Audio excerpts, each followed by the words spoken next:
background is the interview Paul was giving to Pamela Wallen. Yeah, there's a Pamela Wallen live show in 1997. And 1 year after, I was a keynote speaker at the World Conference of Mayors invited by the United Nations.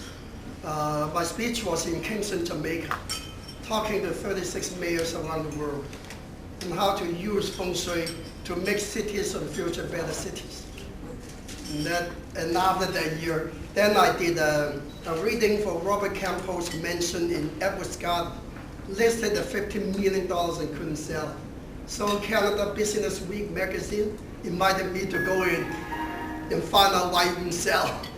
And after that, I got into Pamela Wallen's live show. It was quite interesting. Actually, I went into the show 4 times in a row. Don't you feel the energy sitting here? Don't you feel this is a better room than the other rooms? Don't you feel that that carries a lot of energy? And in reality, it generates a lot of electricity. It works literally true. Thank you. Life is a mission, and every one of us has a mission. I started a mission when I was young, and when I was in high school in southeastern Hong Kong, Stanley, just next to a cemetery, actually. And I knew from that point on, I always be connected to cemeteries, one or the other. As I would go there, I look at the tombstone, I look at the ground, I look at the sky, I look at the clouds. I always wonder, is there meaning in this short period on Earth? We're lucky to be inside the Earth over there. But while we are not inside, there has to be something we need to do. So I've been in search for many, many years. Okay, I went through many things. I studied n number of different religions, philosophies, and physics, science, especially physics. And I found out that the ultimate solution is to go beyond all those. There's had to be a governing force that is invisible to us, that is scientific and make a whole lot of sense. But, living is still something you have to practically go through. So I came to Canada in 1968, and I went through my whole high school. Something Adeline I didn't tell her about, death. I lost my hearing for 10 years, so I studied my entire high school without hearing. Both eardrums were destroyed. Because when I was a kid, I was afraid of high-level diving. So of height, so I took up high-level diving. In doing so, I damaged both eardrums without knowing it. It took me a huge journey to come to Canada. They refused to give me the student visa because I couldn't hear. But somehow, Canada went through the worst postal strike in 1968. And then finally, University of Ottawa admitted me even though I was deaf. Then I got the student visa. And then in 1969, 70, 71, I went through 3 surgeries at the St. Mary Hospital in Kitchener. From that point on, I swore to myself, I owe this country.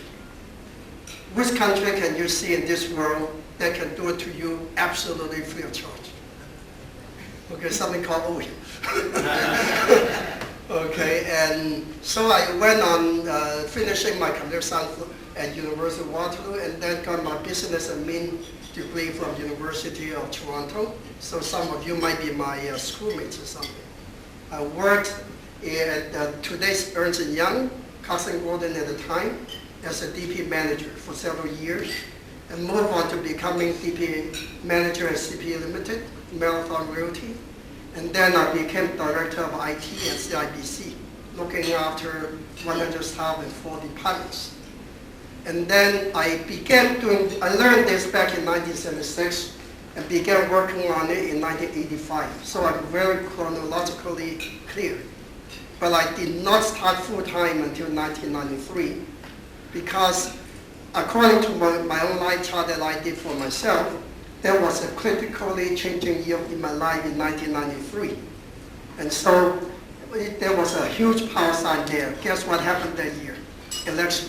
I ran for member of parliament in Scarborough, Bruce River. Can you believe it? A philosopher learning politics as a journey, not to win it, but as an experience. to arouse people of the future how important it is. And then from that point on, within 1 week after returning to the bank, I told the bank, sayonara. I felt that I no longer belong to one corporation. I belong to the people. I feel the strength, the power, the warmth when I'm among the people. When I shook hands with 15,000 people and walked through over 10,000 households, then I knew where my mission was. And then from that point on, I decided to do what I do today full-time, Feng Shui and live reading. And in hindsight, I can name those names, but I would not because of privacy. That they are still alive because of my work. These people would have died, either suicide, family falling apart, business falling apart, or whatever. There's so no hope in the future. Then I helped to turn them around, and all these people became my friends. That is out of now close to 11,000 people I've seen. That came from 58 countries of the world. So I think it's very important that we share the knowledge, and I never would hesitate to share the knowledge absolutely for free for anybody who needs it. Okay? And as Anthony said, I taught at the Real Estate Council of Ontario to over 700 real estate agents between 2002 and 2003 to share the knowledge, to give them 6 credits toward their license. So it's something more practical too for them. So it's good that people know this is not superstitious. This is absolute scientific. And I gave a seminar some time ago to my friend Joseph, motivation thing up to the youth about 3 weeks ago. Something to guide the youth. What's the key to success for the young people? And I began by asking one question. Would they think Feng Shui and live reading to be superstitious or scientific? Half the people said superstitious. Half the people said it's scientific. My answer to them was both are correct. Because in the wrong hands, it's absolutely superstitious. In the right hands, it's absolutely scientific. As a scientist, I will not accept anything that is superstitious. Except if there's a doubt, some of today's superstitions just may become tomorrow's science. 200 years ago, 300 years ago, if you said the earth was round, I think you got crucified. You're kind of a cult. Today, you know the earth is round. But it took time. Time is something that can be proven. Okay? Now, what I want to talk about today in such a short time, so I promise not to take more than 5 minutes for that platform I just did. I guess I took about 6 minutes, so I should still be okay. So we have about 25 to 30 minutes to talk about the guts of it. Anybody heard about the word Feng Shui? Any idea what that is? Wind and water. Wind and water, exactly. Feng Shui came about a long time ago, as long as 5,000 years ago. 5,000 years ago, old China, okay? They either from some alien from outer space or something. Around the Yellow River, okay, they discovered, okay, a turtle coming out of the water. And on the shell of the turtle, they found some very unusual diagrams. And they studied the diagrams and came up with a bunch of mathematical formulas. And then developed the first book of history. It's called the I Ching. Ever heard about I Ching? I Ching, the book of changes. But behind the book of I Ching, they have something called the Pakwa, the 8 trigrams. Have you heard of the 8 trigrams? The 3 little lines? You ever seen this? You see that kind of diagram? That's called, in other words, they developed the first form of today's computers. Binary math, okay, 0 and 1. And they found out with the 0 and 1, they could explain a lot of things in nature. And they called it, at the time, earlier heaven, Pakwa, or 8 trigrams. Pak means 8, Kwa means trigrams, 8 trigrams. That lasted for 2,000 years. And then 3,000 years ago, just around another part of the upper Yellow River, in a place called Luoyang, which was a very famous capital in old China. Okay, they discovered a horse. They call it a unicorn, could be just a horse. with some diagrams he was carrying. So the philosophers at the time studied the diagram and developed another part of this called the later heaven Pakwa. And from that they developed today's book, I Ching. So there were two versions of I Ching. One was back 5,000 years ago, another back 3,000 years ago, which could explain virtually anything that happened under the sun and the moon. And that's a book I still use to do predictions for the world with up to 95% accuracy. And whoever had read my website about my predictions in 2003, I said there would be a worldwide contagious illness covering the world, and that was SARS. And this year I said there would be a huge number of earthquakes, huge number of problems with the wind, such as hurricanes, tornadoes, air flight problems. Didn't they all come true? That all can be calculated mathematically, can be predicted. And I said the major health problem in 2005 had to do with air, such as the birds. Don't we have the aviation or avian flu? Okay, so all those can be calculated based on this I Ching, which was 3,000 years old. It just need a master how to decode it. Now this book also became the background, the building block for today's Feng Shui. And now where did the word Feng Shui came? The word was quite new. It's not an old word. These two words were only 1,700 years old. In Chinese history, that's nothing. In Canadian history, anything older than 50 years is antique. So I am an antique. I'm more than antique. I don't know if Eddie never told you my age. No? Next year, I'm 60 years old. I'm still like feeling like an 18-year-old, mentally speaking maybe. Okay, so age is just a number. You can keep young forever. All right, some of my students are in the 80s, and I still treat them just like 18-year-old. I have 93 students around the world, anywhere from 15-year-old to 80-something, 84-year-old.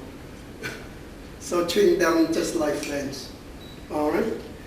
Now, in year about 300 AD, this fella, who was one of the earlier founders of Feng Shui, said and when he wrote the book about burial, how to get people buried, that is. He said, the way to bury people, if it's done properly, can bring a lot of good luck, call it in today's terminology, to 3 to 5 generations. The converse is true. If it's not buried properly, then it won't happen. In fact, sometimes I told my students around cemeteries, look at tombstones. Look at the way the tombstones were done, and also the birthdays on the tombstone. I would tell my students what happened to that person on the ground, whether or not this person would have any children. If it's buried wrong, absolutely no kids or no boys. So you can calculate it just based on the birthday and the way the tombstone was done, the direction and everything. So as a kind of future. So he said, in doing so, we're dealing with energies around us. Don't you feel that way, energies? And he said energies would dissipate in the wind. And energies, when meeting water, will stop and be collected around water. That's why I call it wind and water. Then why do we call geomancy? Now geomancy actually is a German word, which I enjoy more. Why? Because geo means earth. Like geology, geography, there's earth. Geo something. Man means mankind, womankind, people kind. CY means the science of. So if you meet a lot of scientific subjects, a lot of them will end with the letter Y because it's from Latin. Okay, so geomancy simply means the harmonization between mankind and their surroundings. That's the actual meaning of it. And this is the practical meaning of it. So that's a strategy, this is a tactics. And they mean the same thing. Okay, very important. Now, one reason for that in the modern day chemistry and physics world, the way I interpret it is like this. We as human beings, okay, are chemical body. And because we are made of matter, Einstein said in relativity, anything with mass carries magnetic force. in which it also carries magnetic forces. And what kind of magnetic force that we would carry as an individual is actually produced the moment you were born. That means based on your year, month, day, hour, and place of birth, your whole life destiny is hidden. It's like a DNA. And I'm one of few people, or maybe many people, I'm not sure, who can use that information and calculate your whole life from your beginning to your last day, right to the T, with in excess of 90% accuracy, if you know how to interpret the data. All right, so it's quite important. And because we carry this energy, don't you feel that sometimes you meet someone, you fall in love with it right away? You feel very attached. And yet other people, you feel very repulsed. You just don't like it. It's because your magnetic forces are either in sync or out of sync. And how do you know? You will feel it. How do I know? Because I can calculate it. Okay, so the result is the same. So in doing so, there's a school of Feng Shui in the United States, which has been popular in the past few years, called the Black Hat Method. What they do is they go into your house and they feel the energy. So I say this is so baloney, not true. Why? What happened if the guy got help from the wife the day before from the girlfriend?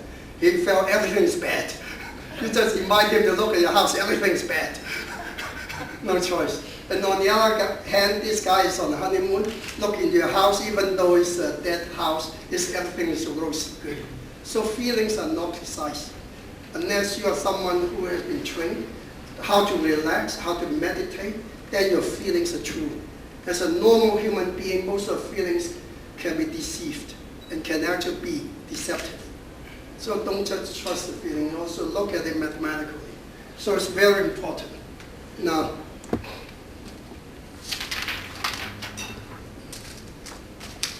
by the way, that CD I put on some of my TV interviews. I would love to give to the group, maybe to Adeline, if you don't mind, as a souvenir. Thank you. Before I forget it. Thank you. So you can make a zillion copies. No copyright, by the way. Okay. We'll put it on our website. I don't think knowledge should be copyrighted. I think knowledge should be shared.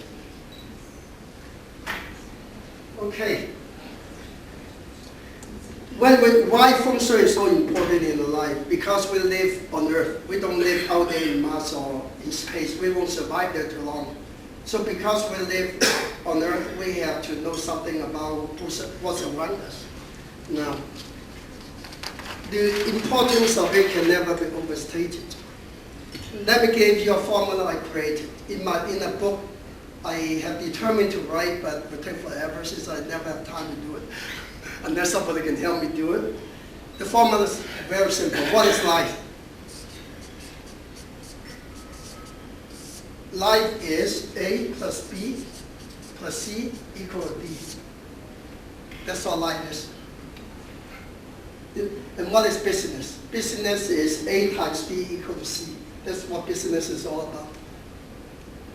Never mind all those professors' theories. It's that simple. What is A? A is a born factor, like what I just said 2 minutes ago. The moment we were born, the year, month, day, hour, and the place of birth determine the A, our high and low points in life. Life is composed of two things, frequency and amplitude. Frequency means when we are high, when we are low, we have no way to control. That's why throughout our lives, at one point in life, everything is so smooth. No matter what we do, we touch gold. At another point in life, everything is so tough. No matter what we do, no matter how hard, it seems to be so hard.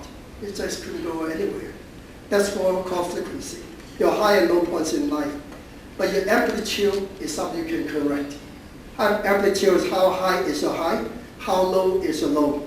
Depends on other factors. Not just on the A, but also B and C. What is B? B is location, earth factor. Where you are, how you lay out where you are. In other words, what direction of house you should be looking at. Okay, they kind of lay out outside and inside your house, changing the energies around you is B. So if your frequency is low, you need not be having a very low amplitude, because if you could have a high B, it can help quite a bit. What is C? C is yourselves, ourselves, your personalities, your network of friends, your knowledge. Okay, that's C. So if you're in trouble, if you already have a habit to have a bunch of good friends around you, a high C can help out a low A. On the other hand, if your A is already low, you have no idea the B, your B is very low. You're an SOB, C is also low. As a result, you got a hell of a D, very low D. Okay? So if you hit, the idea of life is we are not looking for high A, we cannot control A. Life should be exciting. Sometimes we are low, like when I was a child, I was damn low. How could people survive 10 years in school without hearing? But I think it's high because of it. It became tougher than what I otherwise would be. So that's how you look at it. But B and C we can control. All we need is a high D. All we need is a high D. That's all. Okay? So that's the formula for life. And what is the meaning of life? Even simpler. Life is not as complicated as what everybody says. In my opinion,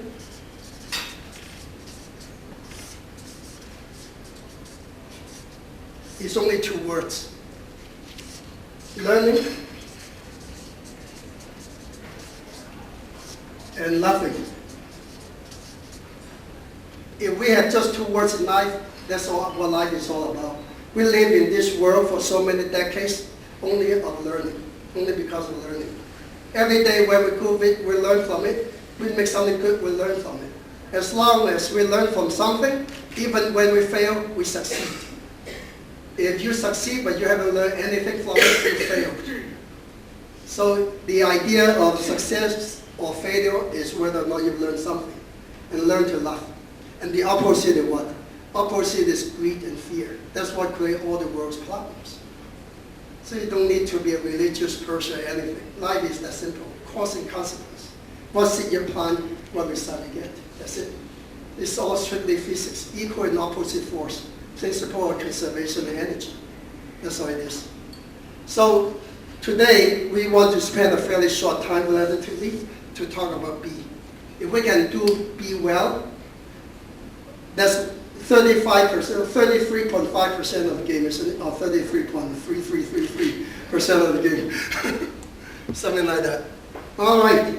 Now, so what is Feng Shui we talked about? How does Feng Shui affect our daily life? It's very important. And education of it is important. The whole meaning of life and success learning. That's when I read Politics 1993.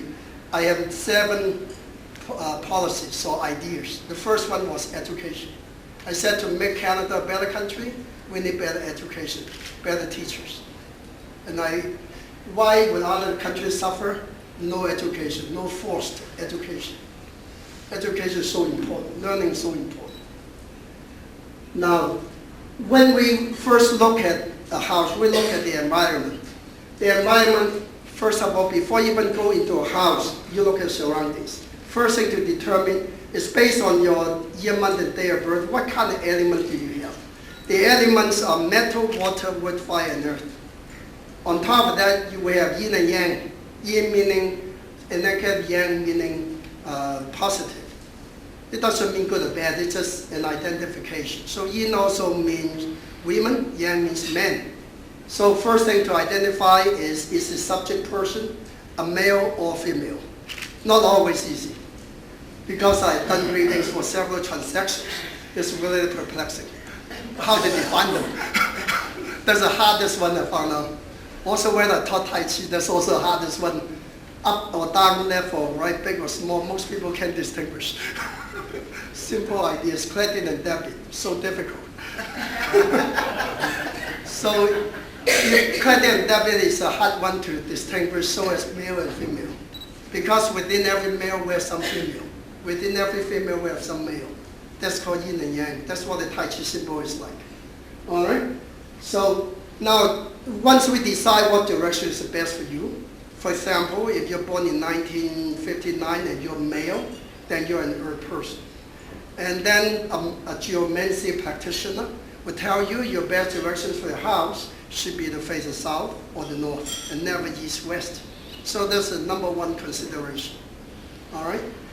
And if you're born in 1959 and you're a lady, then you're a water person.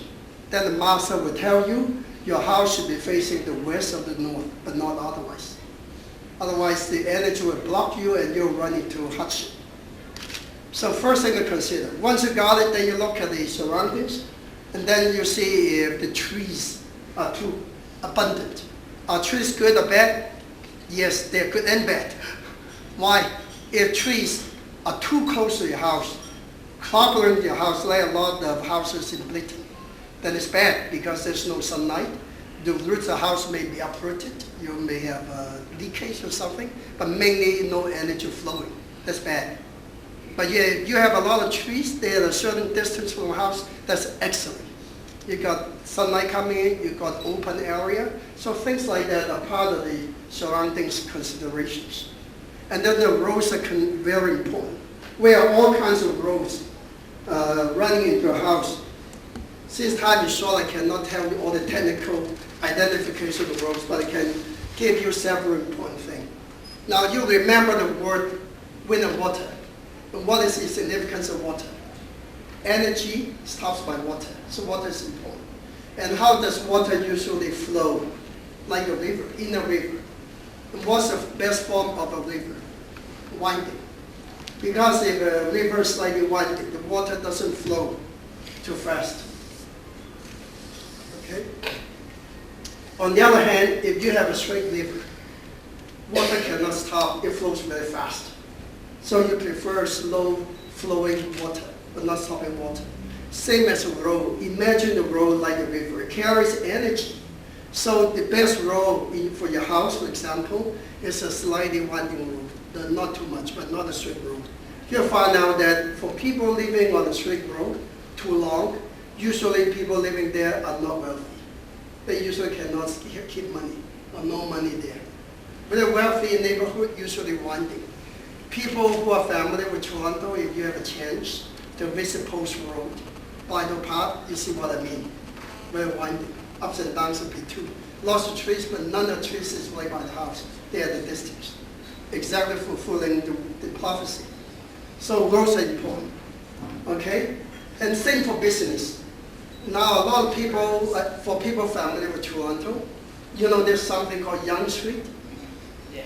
Okay, Yonge Street at a certain point was very strict, very fast moving. Very few businesses can survive in that street, especially retail. The energy cannot stop. In reality, it's true too. You're not even allowed to stop or stand after you buy something. You buy somehow, you're going to carry it. So obviously, these retail places cannot survive. But from a Feng Shui point of view, straight road, long road, no stopping, no business. Okay, so that's a consideration how you live. Another consideration is if you have a house right here with an incoming street, okay, that's also bad for a house because the energy goes too fast, too straight in the house. Remember the Feng Shui Feng meaning energy dissipates in the wind. When energy moves too fast, it's like the wind. So no energy, it's all dissipating. With one exception. If this direction is into a high life cycle, don't forget, every house has a life cycle. Every business has a life cycle. Every place, city, even a country has a life cycle. All the life cycles can be calculated, and that's what I do. Okay, I calculated life cycle for China, USA, and Canada. And this comes up to be very close to what I said. Where they would be, when it would be, it can be calculated. Okay, so this, in general, is bad. Now, from a practical point of view, in a country like this, where we have freezing rain, imagine this guy saw the stop sign and bingo, goodbye. And it happened in Toronto. Remember the exit of Don Valley Parkway to Steeles Avenue many years ago?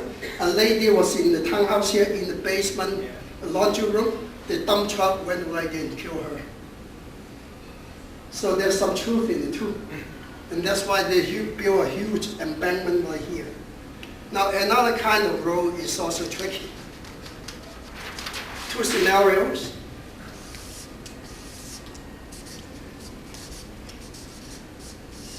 Two scenarios. This is a road. Which house do you think is a better house, A or B? A or B? Who said A, raise their hands? Who said B, raise their hands? B is right. Okay. Give Bill an extra cup of coffee. Why? Put it that way. Remember what I said about the T-joint street? On a street like this, energy goes this way. Usually a scenario of freezing rain. You know how hard it is to make a sharp turn? If they can't make a turn, who would be the beneficiary? Your basement, right here, or your front yard or something. So here is called Sickle Street. Sickle, S-I-C-K-L-E, like a knife, like a Persian knife, so bad. This bottom one is called the Golden Belt, so bringing prosperity. Now this concept originated not with the road. It actually concept originated with the villagers in China. They found out for houses on this side of the bank, because of the way the river goes, it's going to erode the bank. So the usable land on this side is getting less and less over time. Here, because it's on this shape, they're getting more and more sediment and end up having a delta. So instead of having 100-foot frontage, over time they will get 200-foot frontage because of deposit of soil. So it's from some historic means, something like feces. So roads are very important that way. Building shapes are also very important. Now, the idea of Feng Shui is in dealing with energy. Okay? We only have a few more minutes because it's another. So I'll finish this quickly. Then you have a good idea when you go home, because I give you the essence so you can actually use it. Now, energies congregate by objects, like the post. Okay, it's a sharp post. It emits towards you. So if you constantly are facing or backing that sharp point, over time, that is, you get hurt. It's called penetrative force, microwave energy. Okay. Now I gave you one live example. Mayor Tony Roman of Markham, he was mayor for 3 terms. And you know what? He died of back cancer. And I didn't realize it until I did a Feng Shui reading for today's mayor, Don Cousins. And I rearranged the way the mayor office was laid out. And that's how I found out how Tony Robbins said, for 3 terms. That is a long time. And there's some truth in it. So that means the building shapes should not be too pointed. In other words, when you're sitting down, you do not want to be pointed by the sharp corner. Some builders are smart nowadays, those who I help. Now they build all corners around. So front yard, backyard, be open. Back to what I said earlier, don't clog it. Very important. So if you remember the principle of Feng Shui, that is be open, energy should be flowing. To go from point A to point B, you don't need to jump around like a kangaroo. You know, you got it right. That's the whole idea is use common sense if you don't know all the details. And leave the mathematical part to people like myself to calculate it. It gets a little too involving. Once you go to the mathematical part of this, to calculate, define numbers. Okay, any questions? It's a short and sweet. Well, I've never been superstitious in my life, scientific. But I think after today I will need a therapist. Kind of confused, So thanks again for all your insights. Oh, anytime. Here's a little token from way back. Thank you. Join us. I better not touch this until I get home. This is sweet. Thank you. Thank you. Thanks very much.